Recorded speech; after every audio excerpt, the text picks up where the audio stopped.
On Thursday, December 29, 2011, Samoa and Tokelau stepped west into the future across the international dateline.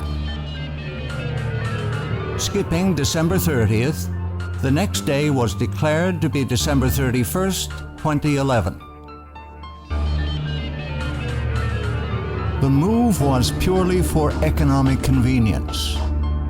Samoa has close trading ties with Australia, New Zealand, and China.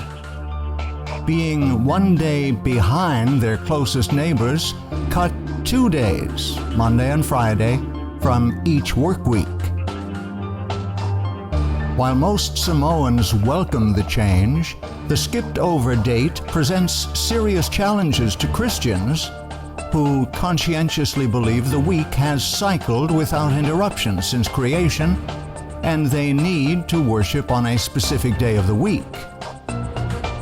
When it is important to worship on a precise day, deleting one day from the calendar can have weighty consequences. The fact is, the international date line is a relatively recent man-made invention. It zigzags its way down the Pacific Ocean and has changed several times over the years. The international date line is the imaginary line on the Earth that separates 2 consecutive calendar days. The date in the Eastern Hemisphere, to the left of the line, is always 1 day ahead of the date in the Western Hemisphere. It has been recognized as a matter of convenience and has no force in international law. Without the international date line, travelers going westward would discover when they returned home 1 day more than they thought had passed, even though they had kept careful tally of the days they were away. This happened to Magellan's crew after the first circumnavigation of the globe. Likewise, a person traveling eastward would find 1 fewer day had elapsed than he had recorded, as happened to Phileas Fogg in Around the World in 80 Days by Jules Verne. The Gregorian calendar in use around the world today is a solar calendar having a continuous weekly cycle. On a solar calendar, the days and years are measured by the sun, but the months and weeks are purely arbitrary, having no link to any movement in nature. This is what necessitates the international dateline. It established a man-made beginning to the day to unite the whole world on one Gregorian date. So the international dateline has proven to be a real problem for the inhabitants of Samoa, because Samoa's date was different from its surrounding neighbors, causing economic problems. They changed the location of the international dateline. The international dateline is an attempt by man to solve a man-made problem, which inevitably occurs on a round Earth when one uses a continuous weekly cycle, not anchored to the heavenly bodies and the rotation of the Earth. However, when one chooses to follow the Creator's luni-solar calendar, Yahuwah, as the arbiter of time, has set the moon to govern the monthly and weekly cycles for specific locations. Yahuwah removes all need of the international dateline, and thus removes all dependence on the Gregorian calendar and man's technology to straighten things out. All one needs is the moon to know when the months and weeks begin. It is widely believed the continuously cycling week in use today has come down uninterrupted from creation via Noah and his sons. The fact this is not true is demonstrated when we consider the various waves of immigration that took place after the flood. When Noah's descendants emigrated from the mountains of Ararat, some moved to the east, others to the west. If a tribe of seventh-day Sabbath-keeping Shemites moved to the east towards the rising sun, Eventually, several years later, they would come to a point halfway around the world. Being Sabbath keepers, they would have kept very careful track of time. Let us say, just for this example, they had used a continuous weekly cycle, as the world does today. Due to the rotation of the earth and the fact they moved towards the rising sun, once they reached the far side of the world, they would be 12 hours ahead of their original starting point at Ararat. Now consider that a tribe of seventh-day Sabbath-keeping Japhethites also moved from Ararat. This tribe, however, moved to the west, following the setting sun. Being Sabbath keepers, they also would have kept a careful track of time. Again, for the sake of illustration, let us say they too used continuously cycling weeks. A few years later, upon arriving at the same point on the other side of the world occupied by the tribe of Shemites, who moved east, the tribe of Japhethites, who moved west, would be 12 hours behind the time at Ararat. The two tribes, one having gone east, the other west, would discover they were a full 24 hours apart. This would not be due to either group losing track. Rather, it is simply a function of the rotation of the earth that when one group travels east, they travel ahead of the daylight, while the group that travels west travels backward into the night that comes before the day. So which group is correct? The answer is, if they had been using a continuous weekly cycle, they would both be correct, which is not possible. And herein lies the crux of the problem. This conundrum actually proves the ideology of continuously cycling weeks from the days of creation to be absolutely false. As people spread out and populated the world in the centuries following the flood, they took with them the method of timekeeping used by Adam and his descendants, which was brought down through the flood by Noah and his sons.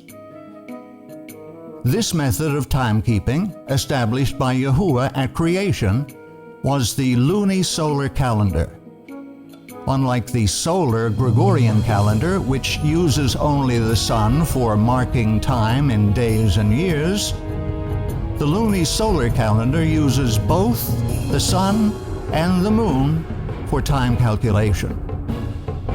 Like the solar Gregorian calendar, the lunisolar biblical calendar uses the sun to measure days and years. Unlike the solar calendar, however, the lunisolar calendar uses the moon for regulating months. This, in turn, keeps track of the 7-day weeks because the weekly cycle restarts with each new moon.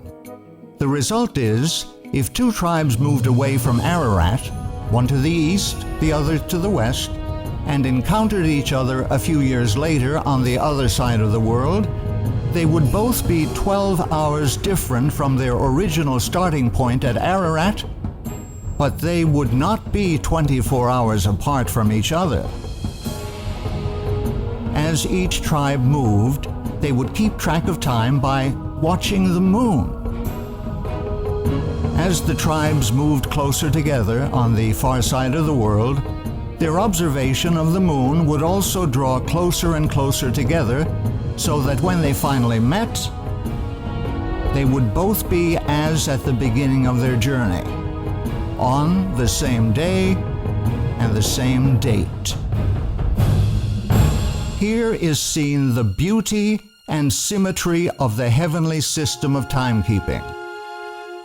At creation, Yahuwah specified the lights, plural, in the heavens were to be used for marking the passage of time, as well as noting the time for all religious observances.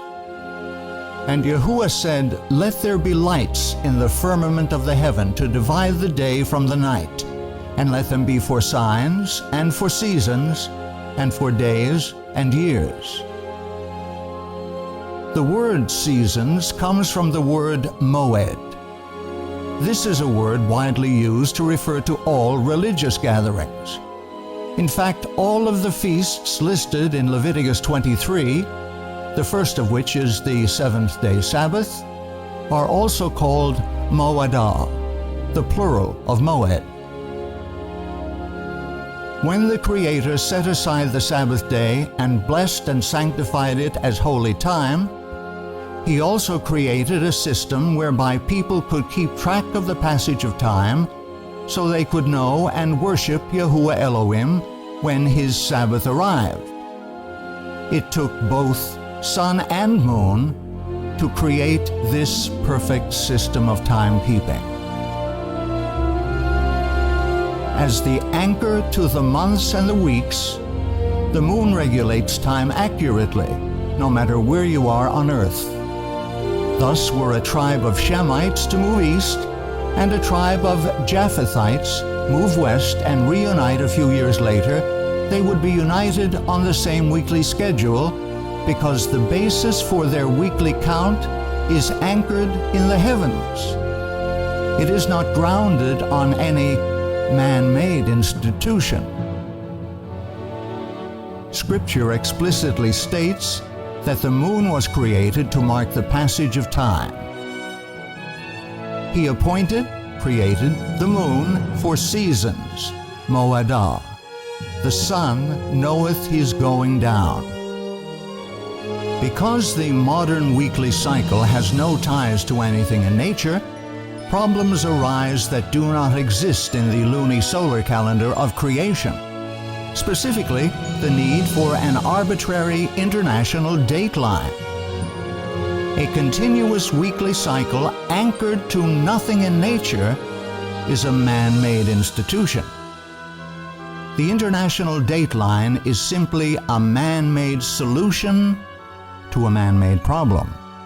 On the counterfeit pagan papal calendar, months are arbitrary and dates have an artificial starting point at the international dateline, itself arbitrary and movable.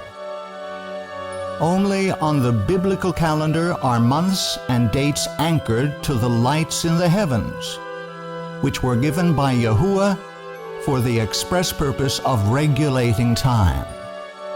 Yahuwah's calendar, using the combined action of the sun and the moon for marking the passage of days, weeks, months, and years, will stand forever. It forms an integral part of the very structure of the heavens. It can be witnessed and used by everyone on earth and accurately regulates time and holy days.